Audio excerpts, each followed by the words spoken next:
Luke 4 verse 18.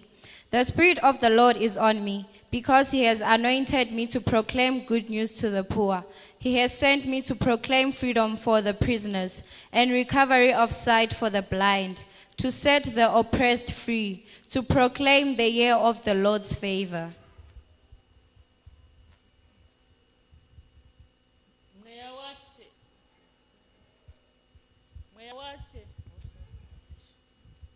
Mweya washe uri pamusoro pangu nokuti wakandizodza kuti ndiparidzire varombo ivhangeri. Wakandituma kuti ndivazivise vakatapwa kusunungurwa kwavo nemapofu kuti vaonezve, ndiregedze vakatsikirirwa nekuzivisa gore rashe rakanaka. Hebrews chapter number 3 verse 3 and 4. And it was right for this man to have more honor than Moses, even as the builder of a house has more honor than the house. Nokuti uyo wakanzi wakafanira kukudzwa kupfuura Moses, muvaki weimba sezvaanokudzwa kupfuura imba, nokuti imba imwe neimwe inovakwa nemunhu, asi iye wakavaka zvose ndiye Mwari. Hallelujah. Mwari varopafadze kuverengwa kweivhangeri. Mangwanani ano tiri kuda kutaura nenyaya ye-starting point kana kuti turning point. Mwari verugare vachitiitira zvakanaka. Ndichakukumbirai mugare pasi manje, mborambai makamira bichana kuti kwakudziya vamwe vanototanga kurara ipapa.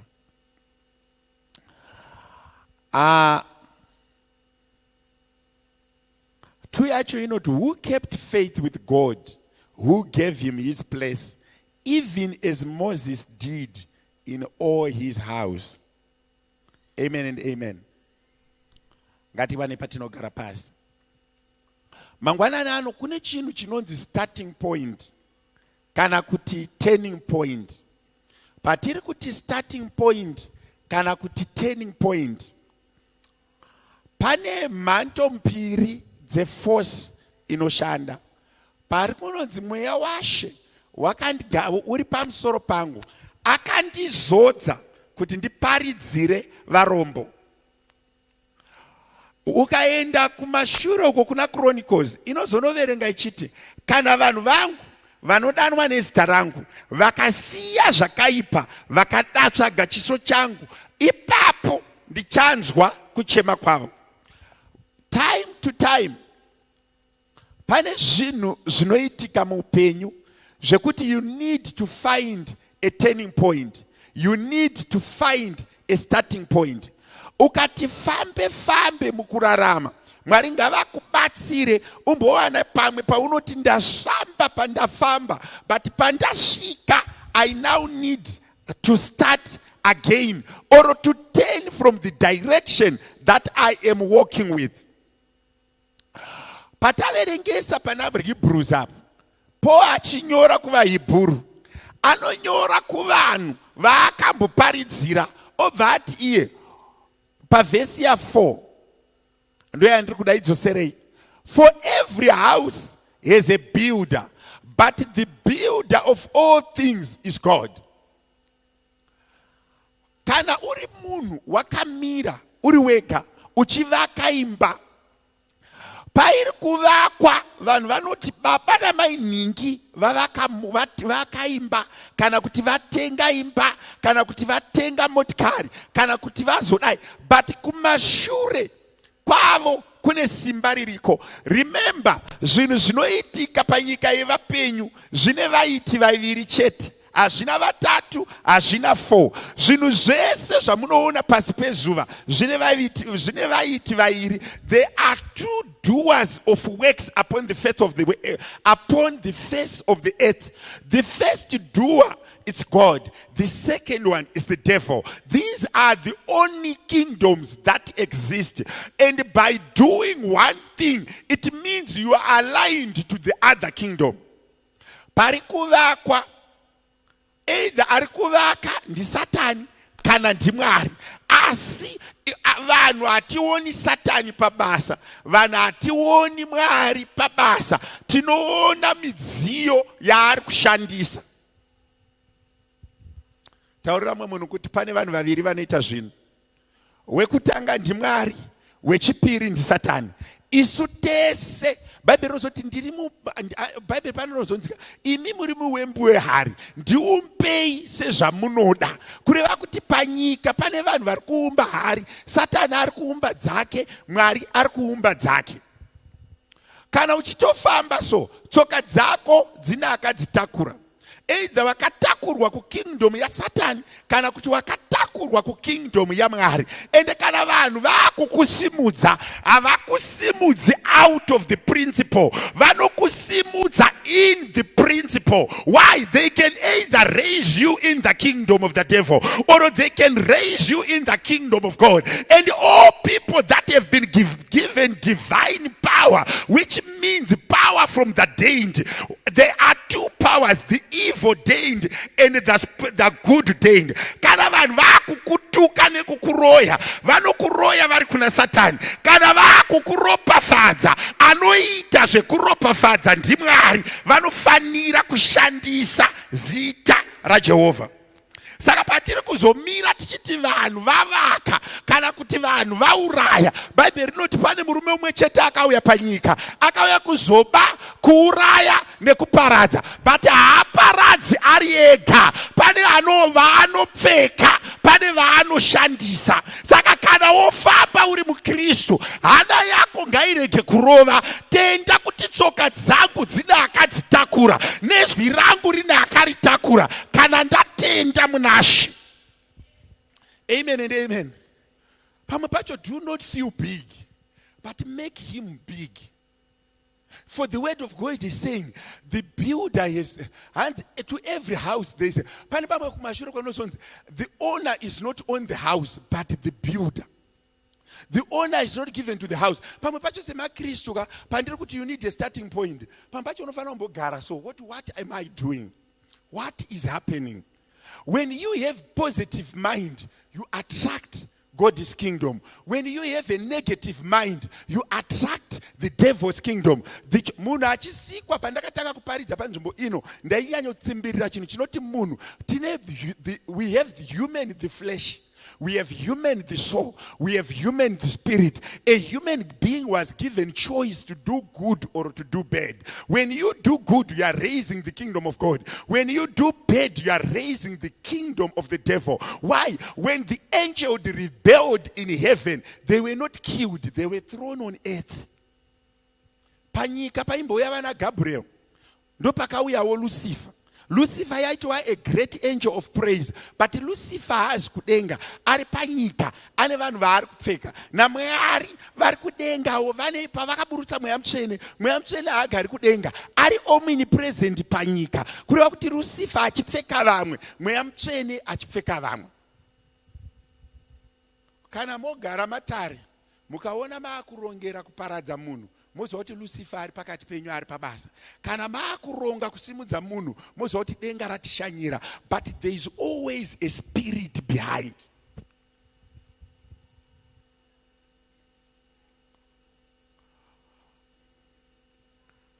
Kana uchivaka, pamwe pacho haisi nyaya yekuzvikudza, ziva kuti ari kuvaka chai ari kuseri, ini ndiri pamberi. That's why unoona David achiti I am a custodian. Unozonzwa Jesu vachitaura vari panyika vachiti hapana chandinokuudzai chinobva mandiri, zvese zvandinokuudzai zviri kubva kuna Baba, kureva kuti he is acknowledging to be a servant. Munoziva kuti pane mweya wekuzvikudza unowanda muvanhu, mweya wekuzvida. So unoziva pamwe pacho hana yangu inorova. The rate at which the church is being neutralized by the power of the devil. Kuti 2-3 people, they sit after a prayer session, after singing, planning to destroy. Whenever you start to plan to destroy, remember the spirit working in you is the devil. Because hapana Mwari pavakamboparadza. Panotoparadzwa panenge paita chivi. Uzvindichitaura kudai so, unotaura hana yangu inorova, ndachitaura one of the students ari kuparidza kusub assembly kuti kune munhu anotogara pasi kuronga kuti ningi toda kumubuditsisa basa, ningi toda kumuitira zvakati, ningi.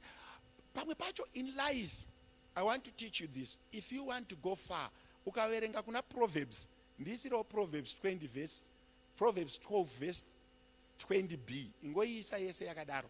Proverbs 12 verse 20. Umboona kuti how does the word works?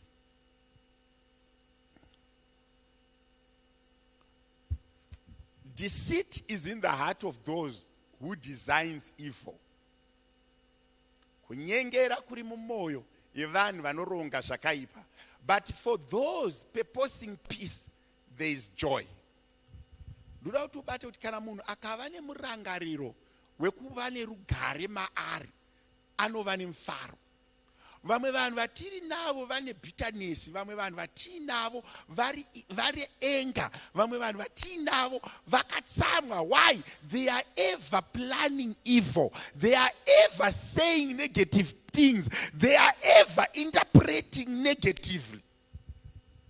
Pano munhu wana akauya kwandiri akati ndaona ningi naningi vanodanana. Ndikati vakakusumai here kuti vakuda kuroorana. Ndikanzi akana vanodanana. Ndikati sei madaro? Zvikanzi akungoona hangu nemaziso. Wonyatsoona kuti maari nesakazimu. Zvikanzi munofunga kuti vangatodanana vakaroorana kutoita imba chaiyo. Maari akazara neruvengo. Pavanhu ivava hapana akaroora, hapana akaroorwa, but ane sarcasm element iri kubuda maari. Ndakazombobvunza umwe munhu ndikati vanenge vakafitana vakaita sei? Uye ndeipi tape measure yamunomezha kuti ava vakafitana? Do you know when a person is trying to plan evil, when people breed evil, they become evil, they eat evil, and they graduate into witches. When people purpose good things, they dream good things, they see good things, they attract miracles of good things, they attract abundance of angels. Angels are surrounding those that are purposing. Unotari Bible shoko raMwari rinoti pakati nepakati peusiku Paul na Silas vairumbidza Mwari varohwa, vaisatuka kuti Herodho urimbwa imunhu, Herodho hauna kukwana, Herodho uchafa. No, they were praising the Lord. The moment they decided to be peaceful, joy came through to them through the visitation of the Lord. Pamwe pacho ukapfuura nepanorwadza, rega kutora mukana wekukomblena kana kuchema kana kuungudza. Chimboita murangariro wekuti be a peace advocate, be a person of peace. When you are peaceful, you attract joy.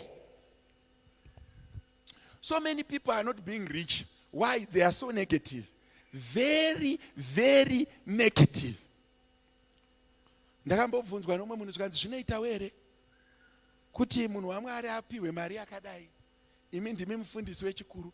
Ndikati aida kupiwa mari inokwana yamungafunga imimi neuchenjeri hwenyu.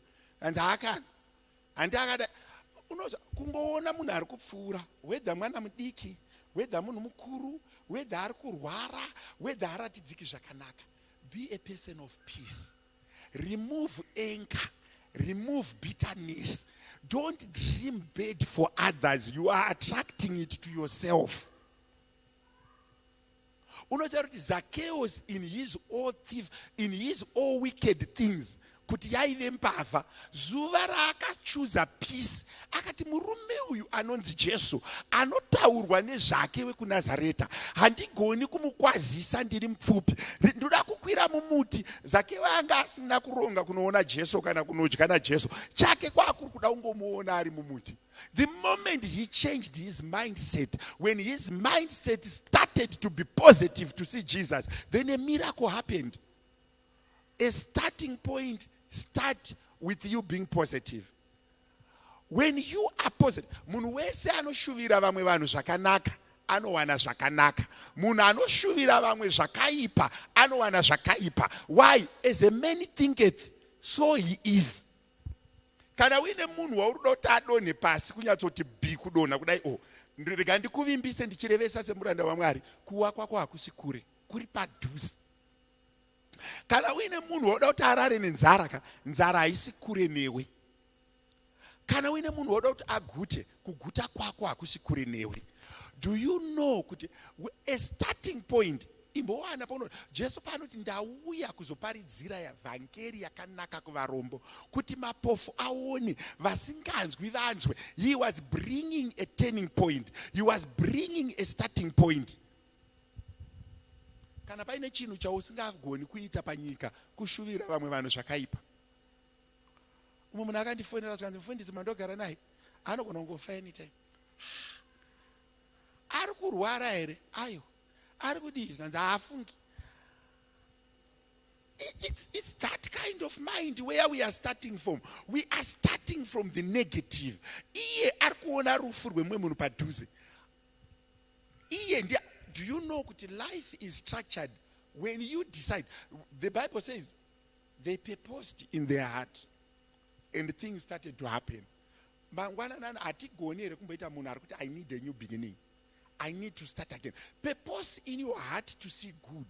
To see good in yourself. To see good in other people. To see good in your marriage. To see good in your state. To see good in your children. Let's have a starting point. Start to see good. Get out of negativity. Get out of anger. Get out of agony. Get out of thinking of death. Kungonzwa mweya werufu. Pana munhu akambondifonera zvikanzi mufundisi ndikati murise munoziva kuti youth hapana kwairi kuenda. Iwewe ugondiudza kuti unoziva kuti munhu iye aindituka in my face. Unoziva kundishauta. Sure unofunga kuti inini ndakabva kuchipatara ndine vana vatatu wonditaura kuti youth haina kwairi kuenda because Shannon haana kwaanoenda asina kudarika nepayouth. Ngaongo haana kwaanoenda asina kudarika nepayouth. Kunasha haana shuwa unoreva kuti simba rangu rese harina meaning. Enoda munhu ane mwana achipindirana kuti vana vemazuva ano havasina unhu otodaira kuti zveshuwa havasina unhu. Iwe haukondemi chabuda mauri, hautuke chabuda mauri, hautauri zvakaipa pasimba rako. Vana vedu vane kwavari kuenda, ramangwana ravo rakajeka rinotadza nei. Why do we advocate evil? Umwe munhu ndaitaura nazvo kanzi mazuva ano hakusina vakomana kana vasikana chaivo hakusina. Nevakuwanda kwakaita vasikana panyika. Muno muAfrica pyramid inotodai kureva kuti the best ndo rakakura on population. But toti hakuna chinhu. Ndoda kuti umwe munhu ambofunga mangwananana kuti you can start again. Erase every form of negativity. When Jesus came, he did not choose people in palaces, kings. He declared, I've come for the oppressed. I've come for the negative people. I've come for the depressed. I've come for the poor. I've come for the blind. There is no situation that you cannot start again. There is no situation that you cannot fail to find a turning point. There is no situation that can remain the same. We can start again. There is the room to start again. Kana muchigara murituka, the choice kurovana is yours. Uza pamwe pachoka, I pray kuti Mwari mazuva anobuda achinyura ndichingofara ngaawande ndisina chakaipa chandaona pamunhu. Start wamwe vedu toda kutobva kutotanga panyowani. Vanasikana, let's start again. Vana baba, let's start again. Timboti, I now need to start again. Umbodzokera pa verse yokuti I want to purpose peace. I want to attract joy. I want to attract miracles. I want to attract good things. I want to tap into goodness. Unozati Jesu havana kuuya panyika kuti ticheme. Jesu havana kuuya panyika kuti titambudzike. Jesu havana kuuya panyika kuti tive. Unozati that feeling yekungonzwa kuti I cannot do it. It's evil in itself. Inini I speak words. I'm not a person. Kana ndichinamata ma long prayers ndoita ndega. In the presence of people, I speak word. I've learned this. Ndakamira pana. Kana moyo wangu wakazara nerudo. Ndiri mu office ya mfundisi. Ngoti baba na mai mtu asekwa zva muri kuenda ku Zimbabwe. Endai munodzoka. nesimbi dziri pamotikari nematai ari pamotikari anonzwa. Why? Everything that you see with your eyes was created by God when he was in a positive mindset, when he really need things to happen. So a human being has been given power to reproduce life. Vamwe vasingadzoke hatendi unoziva kuti wakangogara. So I always say kuna maimfundisi, even vanhu vari very close to me knows me, ukaona ndikavhara masango ini kana ndichikupromisa chinhu I don't shout. Ndokonotokuudza sezvandiri kuita zvo kuti chisiyai choenda. Chinoshanda harisi voice, chinoshanda haisi noise. Kutenda, foundation of faith. David anozonyora kuti ndakanga ndiri mudiki, zvino ndakwegura. Handisati ndaona vakarurama kana vana vevakarurama vachipemha chingwa, kureva kuti goodness attracts goodness. Righteousness vana baba nana mai vakomana nevasikana ma-teenagers, let's turn the clock, let's start again, let us be positive. Unozoti ukaenda kuma-groups ukanzwa mazwi anoproducedwa nevanhu kuma-departments vachitaurirana, unoshaya kuti mwari wacho uripi. Teach your mind to be positive. Teach your mind. Ende kana wave positive hazvirevo kuti hautadzirwi. Pane statement yandinofarira muupenyu hwangu. Kana usati waakuparadza munhu, kana usati wadestroy a relationship, chimboverenga kuti kangani kawakaitirwawo zvakanaka. Muri kuziva zvendinotaura? Rega kuva munhu ari emotional, very quick to condemn, very quick to curse, very quick to quit, very quick to resign, very quick to leave. Be a person who values peace. Be a person who values and attracts peace. Bible not give and it shall be given unto you. Meaning to say anyone who gives, the measure you give, trodden down upon, shaken. Kureva kuti munhu wese ari kupa zviri negative anoreceiva zviri negative. Munhu wese ari kupa zviri positive anoreceiva zviri positive. Ndine vanhu vakaita give up. Wandoda kuti vamboti I'm starting again. I need to turn the clock. I need to be good. Do you know kuti mvura yakasviba ukaisa mvura yakachena inoramba yakasviba? Can I repeat this?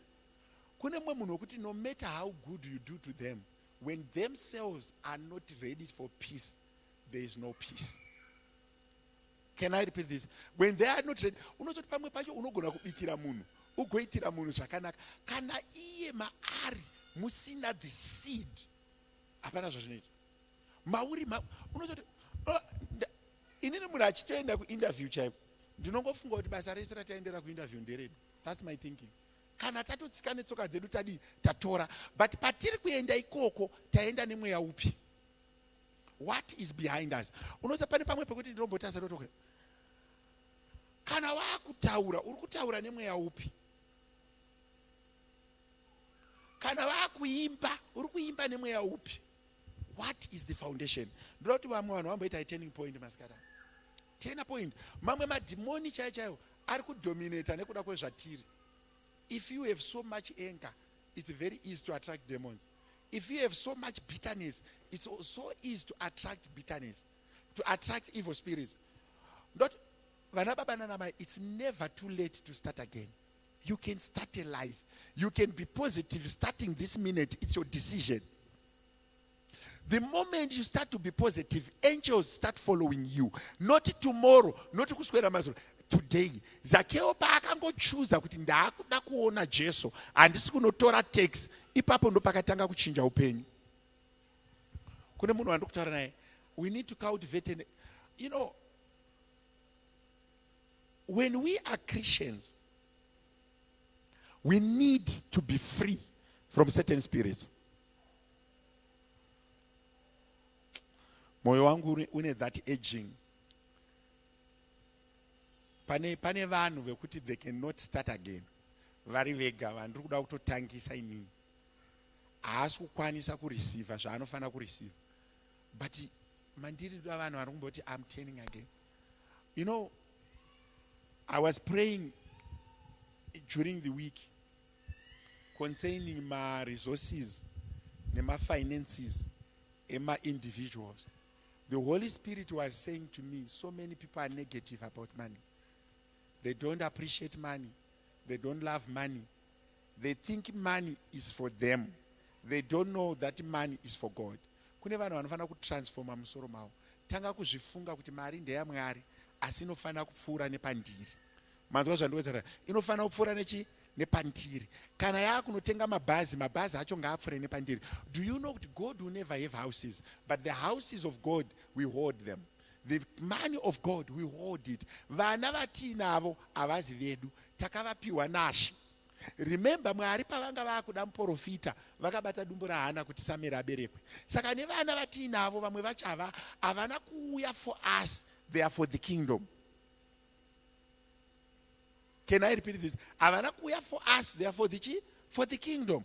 So we need to start again. I need munhu izvezvi ndilane vanhu vane bitterness, vanhu vari bitter, vanhu vari kuti I cannot start again. I can tell you you can start again. I can tell you you can do it. I can tell you you can live well. I can tell you you can stop kumwa mapiritsi eBP. Your mindset has to process positive things. Ndaiverenga munhu akanyora yakanzi Healing by this white guy.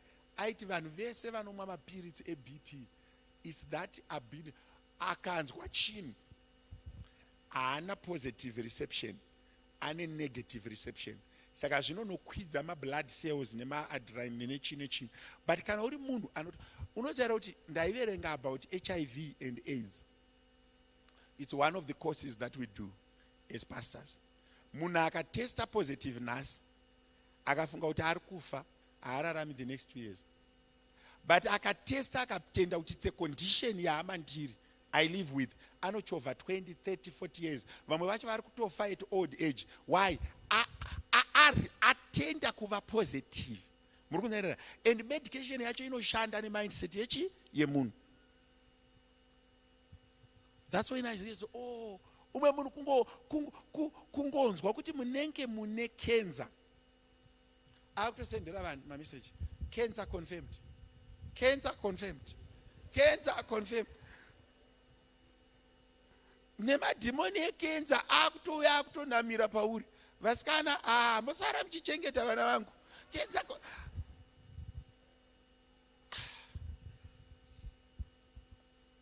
Amusati mamboona vanhu vane dzungu rakadaro. They quickly pronounce it themselves. They quickly accept negativity. Ini ndakaita kwemakore akawanda, I've been battling kidney. Kwemakore akawanda, I've been battling kidney. One of my left kidney. Kwemakore, not kwe 1 year. I mean kwemakore. It's over 10 years now, my infant. Soon after Shannon was born, I started struggling in kidney. Kwemakore. I remember ndichiudza umwe doctor kuti unopenga iwe. Anditi une STI. No, I don't. Ndikamuti ngatiende kwemakore I've been battling kidney. Ndakapinda pamwe pacho ndakatoenda ku theater maifundiswa vasingazivi. But September. Ndichida unodiagnoswa kuti chii chiri kumboitika. Kwemakore I've been battling kidney. Kwete kwe 1 year, kwemakore it's almost 10 years. Ngawo ngwasati azvarwa. That's why I'm telling you my life cover policy yakakurisa because I know mazuva and I make sure I'm sure they should be safe. But I've told myself I will fast, I will pray, I will do this. And now, ndofunga ndane 2 years. Ndaregedza kumwa antibiotic. But ndakaita 4 good years ndichimwa antibiotic 15 days of the month. Unenge usingachaendi kubathroom pane vanhu because ukangoita wiwi pane vanhu uchimwa antibiotic munhu wese anozvinzwa. Muri kunzwa munhu wese anozvinzwa kuti tsana vane problem. Kune vanhu vekuti kungonzwa kamusoro so every time ndinorwara. Vasikana munozivawo nyaya yangu. Pamwe vana vamunini vatoshokawo nazvo. I don't share such. I keep it to myself and I'm going strong. Life is going on. I said to myself, that's why pamwe pacho muchizungu ndichiti unosvika 70 haufe. Pamwe pacho rufu ndikuparidzira iwewe. Pamwe pacho ndiri kutozviparidzira ndichisimudza kutenda kwangu kuti necondition yandinayo Jehovha munofanira kuita zvino kungotemwa nemusoro. Cheketaiwo vana vangu vakunyora nezvitsamba kuzvimastatus zvine zvaakuattracta rufu. It's that kind of mindset. Bible rinoti asina mari ngaakonfese ati ndinayo, asina utano ngaati ndinawo. Nei, nekutenda rega, kukurumidza kutya, simudza kutenda.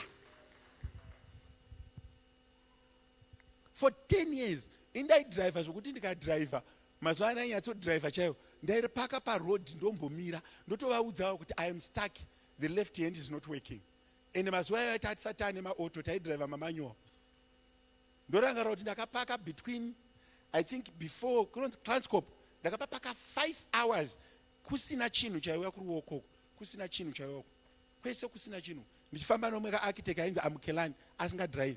Kuti ndisimuke pasiti handisimuke, ndiripo, but ndiri ipapo I was praying ndichiti Mwari ndichabva pano, kwete neambulance ndega, kumba ndinoenda ndiri ndega. Pamwe pacho attract healing through positive mind, attract resources through positive mind. Make your marriage work, don't destroy it by negativity. Make your children prosper, don't destroy them by negativity. And whoever purpose peace, they will have joy. Whoever purpose health, they will have it. What you purpose, you have it. I cannot start again. I can tell you, I've been humiliated before. I've been damned before. I've been betrayed before. I've been shouted before. I've been given girlfriends who do not exist before. I've been given things that I don't have. But whenever you are positive, you rise up. Hakuna munhu anofushira munhu ane mweya wa Mwari. Attract things that sustains you. Never ever attract negative things. Don't be an advocate of evil. You need to start again. Change your life. No, Bible nondifadza. Pane pandinofara panonzi kunyangwe zvivi zvako zvakatsuka seropa. Come, let's reason together. There is no need to condemn yourself. Zvawakaita hazvisi zvinyowani. Pane vakatombozviita panyika. Zvawakabata hazvisi zvinyowani. Pane vakatombozvibata. Hauzi wewe kutanga kuhura tendeuka. Hauzi wewe kutanga kuita mistake. Rise up. Life does not limit you. You must be a start. There must be a positive. That's attitude of a turning point. All great men and women, those are people who manage to start again. Can I repeat this? Everyone who is a great man, they've started again at one moment. They've turned their book at one moment. Heroes and I'm like Mandela. Kugara 28 years in jail is not a joke. And when he came out of prison, he was still positive. Can I repeat this? He was still positive. Nemanakidzira anoita power dai rumwe munhu aiti mozondibvisa ndafa wakomana ndakanyika, but angoita 5 years and he chose to stay. He was positive. Ndizvinditaura kudai kuno munhu ati zvangu hazviiti. I want you to start again. Whether it's your health, whether it's your life, you say, God, I can do it. Do you know one thing that I've said? Whatever we purpose in the name of Jesus, we can do it. Whatever we have planned in the name of Jesus, we can do it. But people, they attract certain powers. Makuenda ku appreciation so kune munhu izvozvi kubva zvarakangodaidzira wamasuka une BP kuti pastor wanopirwe imari iwe kana usina karega kubvisa uenderere mberi neupenyu hwako uri kunetswa nei? Iri kuunzwa nevamwe vachaiunza kumba kwako here kasaenda kwamufundisi. Saka amuzikura pane munhu akati mufundisi kuchechi akusikuyendeka mazuva ano every assembly inongodaidzira zvamufundisi. Hana ndiri kuRandburg vaisa anga akamira. Ndakaenda kuPretoria vaisa anga akamira. Mufundisi saka season yekupera kwegore tonamata sei? Ndikati muservice munoita mawazi mangani? Zvikanzi 3.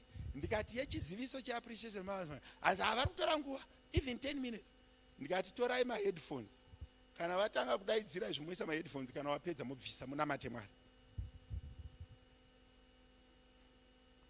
ndakuzomuongorora kuti anayo here mari yacho yekubvisa. Haana. Do you know kuti people who hate, unoona chinhu wani chakandibatsira kubva ndiri mudiki, even at family level, ukandinzwa ndichitaura nemhuri yekwedu, it's guys, let's do things. If there is any way I can help you to do things, let's do things. And ndakaona kuti the more I encourage others, also zvangu zvinoita. Can I repeat this? The more I encourage others, zvangu zvinoita. And not only that, izvezvi kuti tigare panapo tiri muchechi munomu is through the encouragement that I was giving to brethren, kuti let's do it, let's do it. Patakati akutenga chechi capacity vanga vadi vaanayo. Saka pamwe pacho chiri kuvhara zvako inyaya yekuti uri kuvharira vamwe. Chiri kuvhara zvako uri kuvharira chi vamwe. Ukasavharira vamwe zvako hazvivhariki. But do you know kuti kana paine 10 doors to open, if you are closing other people's doors, it means pauchanovhura ako kana mese tine 10 doors to open. Toti ngatichivhurei madhoo edu. Iwe pauchatora imwe nguva uchivhara evamwe, unozovhura ako mangani? Uchanovhara evamwe 5, wonovhura ako 5. Anga asina remumwe raari kuvhara atovhura 10. Manzwa metsidzi, kana uri kuvhara madhoo evamwe, imwe nguva uri kuipedza yawaifanira kuvhara ako, uri kuvhara evamwe. Saka nguva yekuzovhura ako ishoma. I need to repeat this. Hauna musi wauchazodya. Ndaibvunza mumwe munhu akati, mufundisi, how do you feel? Handiti isi takatenga Fortuna. Vamasuka vanotenga same Fortuna, same capacity 2.4. Mumwe munhu vasvika akanzi, mufundisi, how do you feel kana munhu akakukopera zvauri kuronga? Tikati, mati, zvinoita here kuti uchingopedza kutenga sofa here, umwe unobva anotenga rakafanana nero. Ndikati, anenge apera here kwaanga achitengeswa. Zvikanzi kana, kongoitawo zvimwe zvandisina kuita. Saka ina handisina kubata kwaari kuenda. Zvikasi tarisai moni pachechi penyu, vanhu vakutotedzera mota yenyu. Ndikati no. Ndikati aiwa vashoma. Dai zvaibvira kuti pa 300 vanhu vakauya last week, tine 300 maFortuna. Tine taita good client yeToyota. You see what I'm saying? Unoona munhu akagara muno achirwadziwa kuti hanzi munhu atenga mota yakafanana neyangu. Wakanyanya kupusa kusvika pakadaro nei? Why wakapusa kudaro? Akatenga dress rakafanana nerangu. Vamakanda nava nyamunga wanga ine masuta awo akafanana vachifarira Mwari vari pamwe chete. Masuta acho haana kupera, hapana akanetsana navo, and there's nothing wrong. Iwo mweya wekumbofunga kuti munhu handikopera ndiwo akagadzira mota iyi. Ndiwo unozoti munhu anototora nguva akatsamwira munhu kuti atora. Unofunga kuti ndine mukana wekutodzokorora kuvakoperawo ndaisa vakopera mangwana. Izvo handivo vakambondikopera, indodo vakoperawo kaizvezvi tese tobva tafara. Chii chiri kunetsa? Vangani venyu vakaenda kana vapfuura nekuyunivhesiti taizwa kuti iwe unoita assignment iyi, ini ndinoita iyi. Tapedza tochinjana, tochinja wording, tochinja maparagraphs, tochinja mapoints, tosubmita maassignments. Kune vaya vaita hanzi ndiri zigara ndoga ndinostada ndega, aiswera akavhura mabhuku kudai. Inini chinhu wani chatoda kukuudzai, ende ndogara ndichidzokorora. Kana usina nyasha dzako shandisa nadzo. Rega kuswera uchigadzira bhuku rakagadzirwa kare. Kana pasina nyasha dzako shandisa dzeanadzo. Tipfuurire pamberi. Izvi ndichitaura kuti munhu atori neBP ari kutosiya chinhu chaari kuda ndakachiona chiina nhingi. What is your problem? Be positive. Start again. Ukatarisa vanhu vari padhuze nenyika, inini handitomborina problem yekuti vanhu vanotenga imba yakadarika yangu. No. I don't have a problem. Just buy. Even uchida kutogara kutoita neibha yangu, zvakatonaka totongovhura kamwe kagedhi pakati pejurawo. Havana problem. What is the problem? Ende zvatoreruka manje, muri kumba here, ndiriko nditorevo vana. Zvatopadhuze proximity. Muri kunzwa zvandiwedzera, zvinhu zvedu zvanaka. Bhaibheri riri kudetsa vanhu vari kuremerwa nekutadza kunzwisisa kuti I can start again. I can have a positive mind. I can generate. Unoziva kuti the devil is using people. Unoziva pamba chino unyatsoona kuti wekupresident wechipi hadi mufundisi. wekuasharing haadi wekupresidenship. Chechi iyo inenge yakazara madhimoni kubva kuleadership kusvika kubhodi kusvika kwekupedzisira, vanhu vese vachingogadzira zvakaipa. Unoziva chinosumudza munhu isweet spirit. Jesu ava ndosaka Mwari vakazoona kuti pamwe pacho Jesu aizoenda kuzvifewe, because vacho vanonamata vanenge vasina substance. Muri kunzwa ndedzera, vacho vanonamata vanenge vasina substance. Yes, ndoda kuudzai vanhu vanopfuta fodya, in as much as I hate smoking, avanyimani munhu chaiye ane mota yakanaka akamira parobhoti akakumbirwa mudzanga nemunhu ari panze, anomunyima R1 but fodya anomupa the share. Hakuna munhu anoenda kubha achimwa doro akadzoka asina kudhakwa.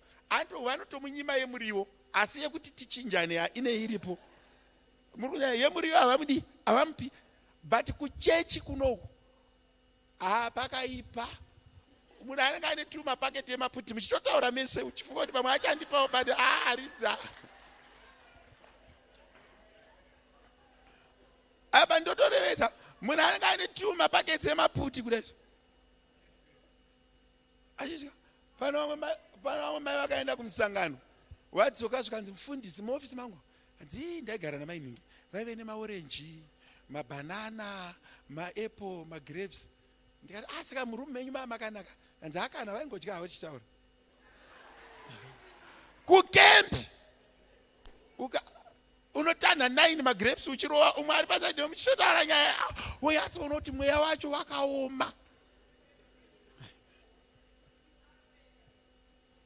Iyo inonyatsotambika kuchechi pafea, kwete kure imo munomu.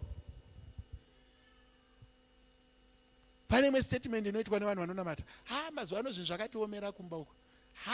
Munhu waMwari, zvinhu zvakaoma. Munhu aremerwa ari kuconfida mauri. Mukristu amunonoki, on our knees tiri kunamata munhu waMwari. But Jesu chaiye munhu waMwari chaiye akabva kudenga, ane zuva raaizoti akasvika pane vane nzara aisavanamatira kuti vaguti, aitovapa chingwa chacho. Muri kunzwa, aitovapa chingwa chacho. But iwe unoti tiri kunamata, ndichakumutsai na 12 ndigokubatsirai kunamata. Une 4 loaves dzechingwa, ingotora 2 ungomupa, mozonamata adi aguta. Can I repeat this? Mozonamata akadi akaguta. Ende munozoti mumwe munhu paari kutokutaurira pamwe ndiwe wega waatotaurira, haagoni kusheya nevanhu 4, haagoni kusheya nevanhu 5, haagoni kusheya nevanhu 6. Saka use the trust. Vasikana tatomuka chinamatira mainingi, zvina kumbovamirira. Unokundwa nemwana wekusunday school anoti sharing is caring. Vana vekusunday school chaivo anokudza kuti sharing is what? Caring. There is this spirit I want. Start again. I want you to start again. I want you to have that positive attitude. Every day of your life, check pawa kunorara. Usabatwe nehope, usina kuita self-introspection of the day. Have I been positive today? Have I seen good in someone today? Unoza pane chinhu wani chandinonamatira kuna Mwari all the entire time I live as a person. If I can make someone's life better, let me do it. If I can make someone's... Asi munhu anogona kubatsira vamwe vanhu, munhu asinganyanyi kudisisa mari. Hapana paunobatsira munhu usina kubuda mari. I need to repeat this. Haugoni kubatsira munhu usina kubuda mari. Kuti utobatsira munhu unenge wabuda mari. Asi vazhinji manje ipapapo pekuti pane umwe munhu wandakazomboti aiwa shamari, handisi kuda prayer ba, ndiri kuda mari, because ndaizoti anayo, but aida kundinamatira. Ndikati aiwa ndatouya kwauri Mwari vati ndipe mari, kwete prayer.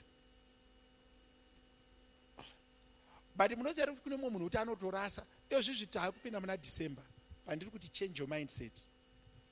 Imbochekawo kuti gore rino iri tasarirwa naOctober naNovember.